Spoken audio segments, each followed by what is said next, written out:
আসসালামু আলাইকুম। রিমার শখের রান্নায় আমি রিমা আপনাদের সবাইকে ওয়েলকাম করছি। আজ আমি আপনাদের গাজীপুরের বিখ্যাত ময়দার সেমাই রান্না করার রেসিপি শেয়ার করব। আশা করি আপনাদের সবার ভালো লাগবে। চলুন শুরু করা যাক। এখানে একটা পাতিলে আমি 2.5 লিটার ফুল ক্রিম দুধ নিয়েছি। দুধটাকে প্রথম পর্যায়ে একটু নেড়ে চেড়ে দিব। এখন এর মধ্যে 3টা দারচিনি, 2টা তেজপাতা, 4-5টা এলাচ দিয়ে আবার মিশিয়ে নেব।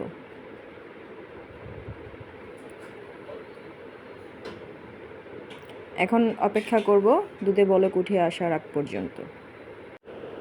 বলক উঠে আসছে, এখন 2-3 মিনিট জাল করে নিব। জাল করা হয়ে গেলে এখন এর মধ্যে আমি সাবুদানা দিয়ে দিব 1/2 কাপ। দিয়ে সাথে সাথে নেড়েচেড়ে দিতে হবে যাতে সাবুদানাগুলো নিচে জমাট বেঁধে না যায়। এখন মিডিয়াম আছে দুধটাকে জাল করতে হবে যাতে সাবুদানাগুলো 80% সিদ্ধ হয়ে যায়। পুরোপুরি সিদ্ধ করা যাবে না, তাহলে সাবুদানাগুলো আবার সেমাই রান্না করার পর গলে যেতে পারে। এভাবে নেড়েচেড়ে দিতে হবে আর খেয়াল রাখতে হবে সাবুগুলো সিদ্ধ হয়েছে কিনা। সাবুদানাগুলো 80%-এর মতন সিদ্ধ হয়ে গেছে। এখন আমি ময়দাগুলো ধুয়ে নিব। এই ময়দার সেমাইগুলো আমার ঘরে তৈরি। আমার চ্যানেলে এর একটা রেসিপি দেওয়া আছে, আপনারা চাইলে দেখে নিতে পারেন। এই ময়দার সেমাইগুলো এখন নর্মাল পানি দিয়ে ধুয়ে নিব। এই ময়দার সেমাইগুলো ধুয়ে নেওয়ার কারণে এই ময়দার সেমাইয়ের মধ্যে যেই এক্সট্রা শুকনা যেই ময়দাটা থাকে ওটা চলে যাবে। ময়দার সেমাইগুলো ধুয়ে সাথে সাথেই গরম দুধের মধ্যে দিয়ে দিব।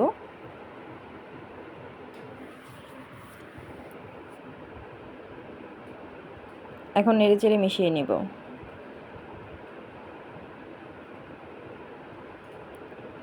এই ময়দার সেমাইগুলো নুডলসের মতন বেশি সময় লাগে না, 3-4 মিনিটের মধ্যে এই সেমাইগুলো সিদ্ধ হয়ে যাবে।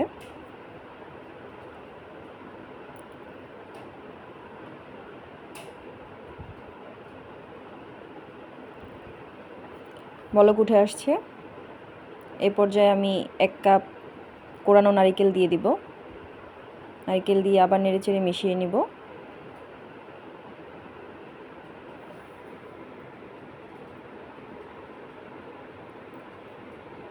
এখন 1.5 কাপ পরিমাণে চিনি দিয়ে দিব। চিনিটা দেওয়া হয়ে গেলে এখন নেড়েচেড়ে মিশিয়ে নিব। মিশানো হয়ে গেলে 2-3 মিনিট আবার জাল করে নিব। এই ময়দার সেমাই তৈরি করার সময় কোনো লবণ ব্যবহার করা হয় না। রান্নার সময় লবণ অবশ্যই অ্যাড করতে হবে। এখানে আমি 1 চামচ লবণ ব্যবহার করেছি। লবণটা অবশ্যই ব্যবহার করতে হবে। এখানে সব উপকরণ সিদ্ধ হয়ে গেছে, আপনারা দেখতেই পাচ্ছেন। এখন আমি চুলাটাকে অফ করে দিব।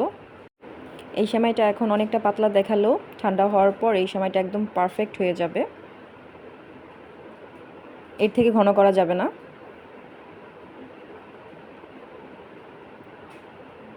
পাঁচ মিনিট পর ফিরে আসছি।